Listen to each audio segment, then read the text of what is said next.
Ia punya segalanya, harta, jabatan, kemewahan. Tapi setiap malam, ia menangis diam-diam dalam rumah megah yang terasa lebih dingin dari hati orang-orang di sekitarnya. Hingga suatu hari, di jalanan kecil Bali, ia bertemu pria sederhana yang tak tahu siapa dirinya, dan justru untuk pertama kalinya, ia merasa hidup. Di balik layar kaca kehidupan kelas atas Sydney, berdirilah seorang perempuan bernama Claudia Morgan. Usianya 39 tahun, rambut pirang sebahu yang selalu rapi, setelan jas rancangan desainer Eropa, dan wajah yang kerap menghiasi halaman majalah bisnis top Australia. Claudia adalah CEO dari Morgan Living Concepts, perusahaan properti dan desain interior dengan klien dari kalangan selebriti hingga politikus. Ia punya segalanya, belasan properti mewah di 3 kota, aset yang terus berkembang, liburan eksklusif ke Santorini atau Tokyo kapanpun ia mau. Namun, tak seorang pun tahu bahwa tiap malam Claudia duduk sendiri di ruang tamu luas nan dingin, memandangi ponsel tanpa satupun notifikasi pribadi. Tak ada panggilan, tak ada tawa, hanya sunyi yang menggema di balik dinding marmer dan kaca modern rumahnya. Claudia bukan tak pernah mencoba membangun hubungan. Ia pernah menjalin cinta, sekilas terlihat menjanjikan, tapi semuanya kandas. Bukan karena Claudia terlalu sibuk, tetapi karena semua pria yang datang padanya selalu melihat Claudia sang CEO, bukan Claudia sang manusia biasa. Ada yang tertarik karena pengaruhnya, ada yang mencoba mendekat karena koneksi, bahkan ada yang menjilat dengan kehalusan yang menggelikan. Tapi tak satu pun yang benar-benar melihat dirinya. Setiap pagi, Claudia bangun dari ranjang king size sendirian, membuka laptop, dan memeriksa laporan keuangan yang stabil. Tapi di balik angka-angka yang terus menanjak, hatinya justru terus tenggelam. Ia mulai mempertanyakan, untuk siapa semua ini? Untuk apa? Kenapa masih terasa kosong meski semuanya tampak sempurna? Puncaknya terjadi saat ulang tahunnya ke-39. Claudia duduk sendiri di meja makan besar, hanya ditemani sebotol wine dan kue mini yang dibeli asisten rumah tangganya. Tak ada kejutan, tak ada pelukan, hanya dirinya, lilin kecil, dan keheningan. Malam itu, di tengah cahaya kota yang gemerlap di luar jendela, Claudia mengucapkan kalimat paling jujur dalam hidupnya. Aku capek pura-pura bahagia. Dan di sanalah semuanya bermula, keputusan impulsif tapi tulus, untuk pergi, jauh. Bukan demi bersenang-senang, tapi demi mencari sesuatu yang lebih nyata dari semua yang pernah ia miliki. Setelah ulang tahun ke-39 yang terasa lebih seperti peringatan sunyi atas hidup yang kosong, Claudia duduk di tepi ranjang dan membuka laptop. Untuk pertama kalinya dalam hidupnya yang penuh jadwal dan target, ia mengabaikan kalender kerja dan memesan tiket tanpa tujuan pasti selain satu hal, keluar dari semuanya. Ia tidak ingin ke Paris, bukan juga ke Maldives yang sudah terlalu sering ia kunjungi. Pilihannya jatuh pada Bali, sebuah tempat yang entah mengapa terasa memanggil. Tapi kali ini, Claudia ingin berbeda. Tidak ada resor 5 bintang, tidak ada sopir hotel, tidak ada spa berkelas. Ia ingin menyatu. Ia ingin berjalan kaki di pasar lokal, makan di warung kecil, menyentuh denyut hidup yang selama ini hanya ia lihat dari balik jendela mobil dengan kaca film.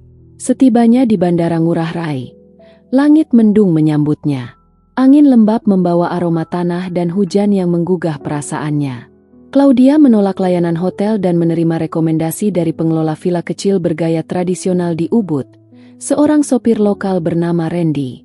Katanya, pria itu jujur, tenang, dan tahu banyak tempat tersembunyi di Bali.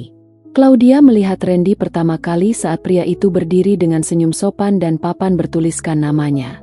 Ia mengenakan kemeja polos, celana bahan, dan sandal kulit. Wajahnya bersih, kulit sawo matang, dan sorot matanya tidak menusuk, tapi mengandung keheningan yang anehnya justru menenangkan. Selamat pagi, Ibu Claudia, sapanya, menunduk hormat. Panggil saya Claudia saja, jawabnya, singkat tapi tidak ketus. Hari pertama, mereka hanya ke pasar seni dan tempat tenun tradisional. Claudia duduk di kursi belakang, sibuk dengan ponselnya. Tapi saat mobil melambat di tengah hamparan sawah, suara Randy mengalun lembut. bersenandung lagu daerah Bali yang asing di telinga Claudia. Nadanya sederhana, tapi terasa penuh rasa. Lagu apa itu? Lagu lama, Bu. Tentang seseorang yang rindu kampung halamannya. Jawab Randy sambil tersenyum lewat kaca spion. Claudia terdiam. Kalimat itu, rindu kampung halaman, menyentuh ruang batin yang bahkan ia sendiri tak tahu masih ada. Ia bukan berasal dari kampung, tapi ia tahu rasanya rindu. Rindu akan sesuatu yang nyata, hangat, jujur. Sesuatu yang mungkin selama ini hilang dari hidupnya. Hari-hari berikutnya, Claudia perlahan berubah. Ia mulai duduk di depan, di sebelah Randy. Ia berhenti memakai earphone dan mulai bertanya soal makanan lokal. Mereka bicara tentang hidup, tentang mimpi, dan Claudia merasa, untuk pertama kalinya dalam waktu yang sangat lama, ia bisa jadi dirinya sendiri tanpa citra. Ia belum tahu bahwa perjalanan ke Bali ini bukan hanya pelarian, tapi awal dari perjalanan pulang menuju dirinya sendiri. Dan Randy, yang awalnya hanya seorang sopir, secara perlahan menjadi satu-satunya orang yang membuatnya merasa hidup, bukan sekadar menjalani hidup. Hari demi hari berlalu di Bali. Claudia yang dulu selalu menjaga jarak dengan siapapun, mulai membuka sedikit celah. Randy, pria yang tak pernah berusaha mengesankan dirinya, justru perlahan menjadi pusat dari ketenangan yang ia cari. Claudia mulai duduk di depan, tepat di samping kursi sopir. Bukan lagi sebagai penumpang eksklusif, tapi sebagai teman bicara. Kadang hanya diam, kadang tertawa pelan, tapi selalu nyaman. Di perjalanan ke tempat tenun, Randy bercerita bahwa ia berasal dari desa kecil di Jawa Tengah. Ayahnya seorang petani, ibunya menjual kue pasar. Ia hanya lulusan SMA, tapi rajin membaca buku setiap malam dan belajar bahasa Inggris dari YouTube agar bisa melayani turis. Ia sederhana, tapi punya kedalaman yang tak dimiliki banyak pria bersetelan jas yang pernah mendekati Claudia. Yang membuat Claudia terkejut, Randy tidak pernah kagum padanya secara berlebihan. Ia tidak terpesona oleh nama besar Claudia Morgan. Ia bahkan jarang bertanya soal pekerjaannya. Yang ia tanyakan justru hal-hal kecil, seperti makanan favorit Claudia saat kecil, lagu yang ia dengarkan saat sedang sedih, atau aroma kopi seperti apa yang paling ia sukai. Pertanyaan yang membuat Claudia merasa dilihat, dan yang paling membedakan, Randy tahu kapan diam. Bukan diam karena canggung, tapi diam yang hadir penuh perhatian. Diam yang tidak menuntut. Diam yang terasa seperti pelukan tanpa tangan. Claudia merasa ada ruang untuk bernapas. Di dunia tempat ia biasa berperan, Randy tidak memintanya untuk tampil. Ia hanya ada. Malam ketiga, dalam perjalanan pulang dari Pura Tirta Empul, Claudia yang duduk tenang di samping Randy tiba-tiba bertanya pelan. "Randy, kamu pernah jatuh cinta?" Randy tidak langsung menjawab. Ia hanya tersenyum samar, menatap jalanan gelap di depannya, lalu berkata, "Pernah. Tapi cinta saya biasanya pergi karena saya nggak bisa kasih apa-apa selain hati saya."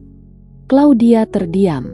Kalimat itu sederhana, tapi justru kesederhanaannya menghantam dinding batin yang selama ini kokoh menutup. Claudia sudah bertemu banyak pria mapan, penuh janji dan gaya, tapi tak satu pun mampu bicara sejujur itu. Tak satu pun yang menyentuhnya sedalam kalimat Randy yang polos namun nyata. Hari-hari setelah itu, Claudia mulai memperhatikan Randy dengan cara yang berbeda. Ia menunggu suara sapaan paginya. Ia mulai memilih baju yang lebih kasual, bukan karena ingin tampil menarik, tapi karena ingin terasa lebih dekat. Ia menertawakan dirinya sendiri. Perempuan yang biasanya hadir dalam konferensi dunia, kini berdebar hanya karena melihat senyum sopan seorang sopir lokal. Tapi ada satu hal yang Claudia tahu pasti, perasaan ini nyata.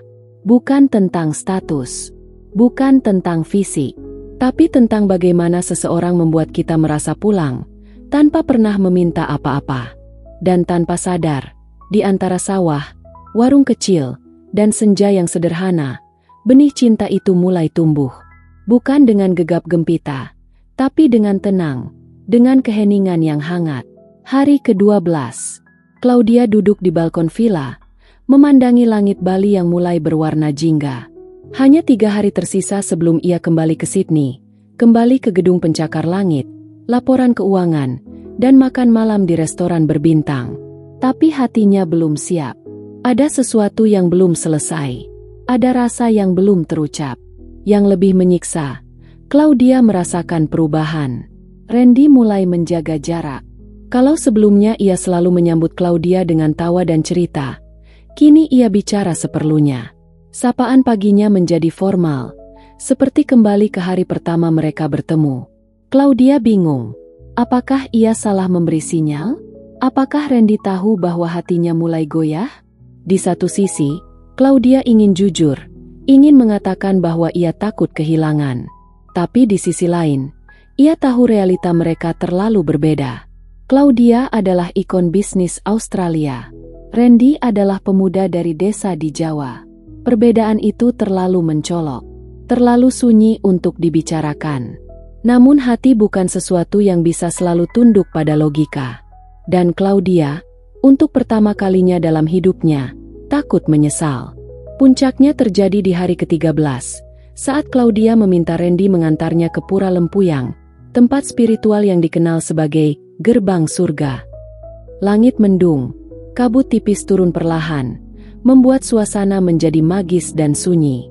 Di antara dua pilar candi megah dan suara angin gunung yang lembut, Claudia berdiri diam. Lalu, dengan suara nyaris bergetar, ia berkata, "Randy, saya akan kembali ke Sydney, lusa." Randy mengangguk perlahan, tak menoleh. "Saya tahu, Bu." Claudia memalingkan wajah, menatapnya dalam-dalam. "Kamu gak akan merindukan saya." Randy terdiam. Matanya memerah, tapi ia tahan airnya. Ia menarik napas panjang, lalu menjawab pelan, "Yang seperti ibu, gak akan mungkin dilupakan oleh siapapun yang pernah mengenalnya." Kalimat itu bukan rayuan, bukan basa-basi, tapi bentuk kejujuran paling tulus yang pernah Claudia dengar. Dan sekaligus, bentuk perpisahan yang tak diucapkan secara langsung. Malamnya, Claudia duduk di tempat tidur, membuka ponselnya, memutar ulang foto-foto kebersamaan mereka. Ia tertawa kecil melihat ekspresi Randy yang kikuk saat mencoba sate pedas. Tapi tawa itu berubah menjadi isak pelan. Air mata jatuh. Kenapa baru sekarang aku merasa hidup, dan justru harus pergi? Hari keberangkatan pun tiba. Randy mengantar Claudia ke bandara seperti biasa. Tapi suasana dalam mobil berbeda. Tak ada tanya, tak ada lagu. Hanya keheningan yang terasa seperti deru pisau di dada. Sesampainya di terminal keberangkatan, Claudia menoleh, mencoba tersenyum. "Terima kasih, Randy. Kamu sudah membuat hidup saya terasa." Randy balas tersenyum, meski matanya tak bisa menyembunyikan luka. "Semoga ibu bahagia, dimanapun berada." Claudia melangkah, tapi hatinya tertinggal. Di lorong menuju pesawat, ia menarik napas panjang, dan untuk pertama kalinya dalam hidupnya, ia merasa menyesal karena membiarkan cinta itu pergi, tanpa pernah benar-benar diperjuangkan. Pesawat mendarat mulus di Bandara Kingsford Smith, tapi hati Claudia terasa sebaliknya. Bergelombang, asing, kosong. Ia berjalan melewati lorong terminal, melintasi dinding-dinding kaca dan petunjuk arah dalam bahasa Inggris, tapi pikirannya masih tertinggal di jalanan sempit Ubud, di bawah lampu warung, di sisi sopir yang kini tak ada lagi. Beberapa hari pertama, Claudia mencoba kembali ke rutinitas. Ia menghadiri satu pertemuan bisnis, duduk di depan laptop seperti biasa, membuka laporan perkembangan properti terbaru di Melbourne. Angka-angka tetap mengesankan. Laba meningkat, investor senang. Tapi ada yang hening di dalam dirinya, sebuah kekosongan yang bahkan tidak bisa diisi oleh pencapaian. Ia mematikan ponsel lebih sering, menolak undangan gala dinner, menunda jadwal wawancara bisnis. Asistennya mulai khawatir. Sahabat-sahabat bisnisnya bingung. Tapi Claudia sendiri hanya duduk di balkon apartemennya, menatap lampu-lampu kota yang dulu membuatnya bangga, namun kini terasa dingin dan buatan. Setiap malam, ia membuka galeri foto ponsel, membiarkan dirinya larut dalam potongan memori. Senyum Randy saat mengupas jeruk, Tangan Randy yang membawakan botol air, suara tawa anak-anak desa yang terekam saat Claudia iseng mengajari mereka bahasa Inggris. Semua itu lebih hidup daripada seluruh isi kantornya. Dan pada suatu malam, Claudia tidak tahan lagi. Ia berjalan ke ruang kerja pribadinya, menatap meja besar tempat biasa ia menandatangani dokumen-dokumen penting. Di atasnya tergeletak berkas pembelian properti mewah baru yang tinggal ia tanda tangani. Tangannya gemetar. Lalu, ia dorong dokumen itu ke sisi meja. Untuk apa? Untuk siapa? Ia tatap jendela kaca besar yang menghadap ke City Lights Sydney. Lampu-lampu itu tak lagi mengagumkan. Mereka justru seperti sorotan kamera, menyilaukan tapi tak hangat. Claudia duduk diam. Lama. Lalu pelan-pelan, ia buka laptopnya. Bukan untuk mengecek portofolio, tapi untuk membeli tiket. Kali ini bukan ke Bali, tapi ke Semarang, Jawa Tengah. Kenapa Semarang?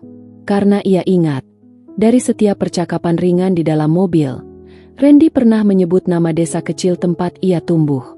Claudia tidak tahu harus mulai dari mana, tapi satu hal pasti, ia tak bisa menjalani hidupnya tanpa setidaknya mencoba jujur pada hatinya sendiri. Dan malam itu, untuk pertama kalinya sejak ia pulang, Claudia tidur nyenyak. Di dadanya masih ada keraguan, masih ada ketakutan, tapi juga ada tekad. Sebab ia tahu, lebih baik gagal karena jujur, daripada menua dengan penyesalan karena diam. Bandara Ahmad Yani, Semarang, terasa jauh dari kemegahan Kingsford Smith di Sydney. Tak ada lounge mewah atau karpet merah. Hanya lalu lalang manusia biasa dengan koper seadanya. Tapi Claudia melangkah keluar dari pintu kedatangan dengan langkah yang lebih ringan daripada semua perjalanan bisnis yang pernah ia tempuh. Kali ini ia tidak membawa ambisi. Ia hanya membawa keberanian. Dengan koper kecil dan tas selempang, Claudia naik mobil sewaan. Ia menyewa supir lokal dan dengan bahasa Indonesia terbata-bata, menyebutkan nama desa yang pernah Randy ceritakan, desa kecil di antara sawah, di ujung jalan tanah yang tak tercantum di Google Maps. Ia tak tahu apakah akan diterima, apakah Randy masih tinggal di sana, bahkan apakah dirinya akan diingat. Tapi dorongan hatinya lebih kuat dari semua keraguan. Beberapa jam berlalu, mobil melewati kota, jalan desa, lalu menyusuri pematang sawah. Claudia melihat anak-anak berlarian, ibu-ibu menjemur pakaian, dan para lelaki duduk di bel-bel bambu sambil minum teh. Semua terasa lambat, sederhana, dan jujur. Lalu di ujung jalan, di sebuah rumah kayu yang teduh di bawah pohon jambu, ia melihat sosok itu. Ia sedang membantu ayahnya mencabut rumput liar di kebun belakang. Bajunya lusuh, tangannya kotor oleh tanah. Tapi saat ia menoleh dan mata mereka bertemu, dunia seperti berhenti sejenak. Wajah Randy membeku. Kaget, tak percaya. Lalu pelan-pelan, ia berdiri. Claudia turun dari mobil. Berdiri beberapa meter di depannya. Suaranya bergetar, tapi sorot matanya teguh. Randy, aku kembali. Bukan sebagai turis, tapi sebagai perempuan yang tak bisa berhenti memikirkanmu. Randy mendekat, tidak berkata apa-apa. Tatapannya berkaca, dan sebelum pikirannya menyusun kalimat, tubuhnya lebih dulu bergerak, memeluk Claudia erat. Seperti seseorang yang telah lama kehilangan arah, dan kini akhirnya pulang. Hari-hari berikutnya, Claudia tinggal di rumah keluarga Randy.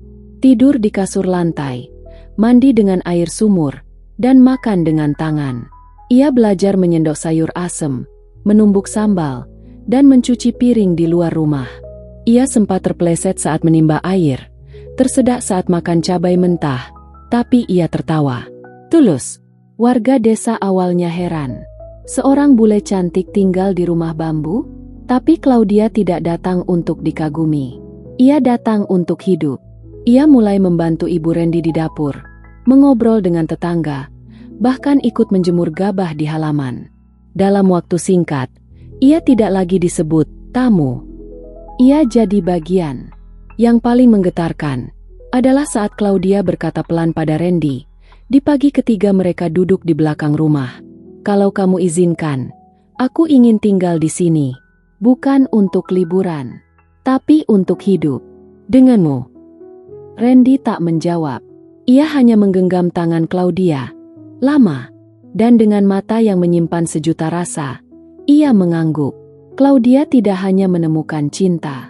Ia menemukan rumah yang selama ini ia cari di balik semua gedung kaca, rapat bisnis, dan pesta eksklusif. Rumah yang tak megah, tapi hangat dan nyata. Hari-hari Claudia di desa kecil itu tidak lagi terasa seperti episode singkat dalam hidupnya. Mereka perlahan menjelma menjadi lembaran baru yang hangat, utuh, dan mengejutkan dirinya sendiri. Ia yang dulu hidup dari jadwal padat dan pencapaian kini hidup dari suara ayam berkokok, tawa anak-anak tetangga, dan aroma kayu bakar dari dapur belakang.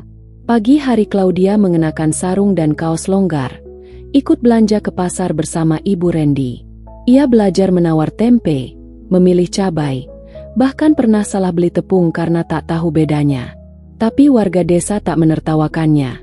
Mereka justru tersenyum, menerimanya bukan sebagai tamu, tapi sebagai bagian dari mereka. Di sore hari, Claudia duduk di bel bambu depan rumah, menyesap teh manis sambil memandangi matahari yang tenggelam perlahan di balik perbukitan. Tak ada Netflix, tak ada undangan gala dinner. Tapi ada kehadiran yang nyata. Ada cinta yang tidak mengikat, tapi melekat. Randy yang dulu memanggilnya Ibu, kini memanggil namanya dengan lembut. Hubungan mereka tumbuh bukan dari janji, bukan dari pernyataan besar, tapi dari setiap hal kecil yang mereka lakukan bersama.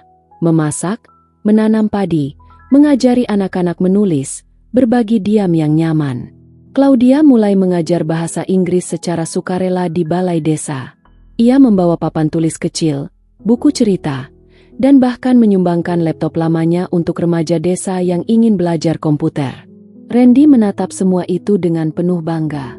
Di matanya, Claudia bukan hanya datang untuk dirinya, tapi untuk tempat ini, untuk masa depan yang lebih baik. Media mulai mendengar kabar. Cerita tentang pengusaha properti Australia yang tinggal di desa Jawa menyebar. CNN Australia menghubungi. Dokumenter YouTube muncul. Tapi Claudia menolak semua label sensasional. Dalam satu wawancara yang ia setujui, ia berkata, "Saya tidak meninggalkan dunia lama karena membencinya. Saya hanya menemukan dunia baru yang lebih jujur. Di sini, saya tidak perlu membuktikan apapun. Saya hanya jadi manusia. Dan itu sudah cukup." Hubungannya dengan Randy jadi perhatian. Tapi mereka tak silau, tak berubah. Cinta mereka tak meledak-ledak, tapi stabil. Tidak dibuat-buat, tapi terasa. Ulang tahun Claudia yang ke-40 dirayakan dengan tumpeng sederhana, lagu dari radio tua, dan ucapan selamat dari anak-anak yang pernah diajarnya. Tak ada lilin mewah, tak ada wine mahal. Tapi untuk pertama kalinya, Claudia berkata dalam hati, "Ini ulang tahun terbaik dalam hidupku." Ia menulis buku berjudul Pulang, perjalanan seorang perempuan menemukan rumah di tempat yang tak pernah direncanakan. Buku itu laris manis, diterjemahkan ke berbagai bahasa. Bukan karena sensasi, tapi karena ketulusan ceritanya menyentuh hati banyak orang. Claudia pernah memiliki dunia, tapi ia justru menemukan hidup dalam kesederhanaan. Bukan dengan pria berkemeja mahal, tapi dengan seorang lelaki yang tahu cara mendengarkan, mencintai, dan menerima, tanpa syarat. Dan akhirnya, kisah ini mengajarkan satu hal. Cinta sejati tidak mengenal kasta, negara, atau status. Cinta sejati adalah keberanian untuk memilih yang sederhana tapi berarti.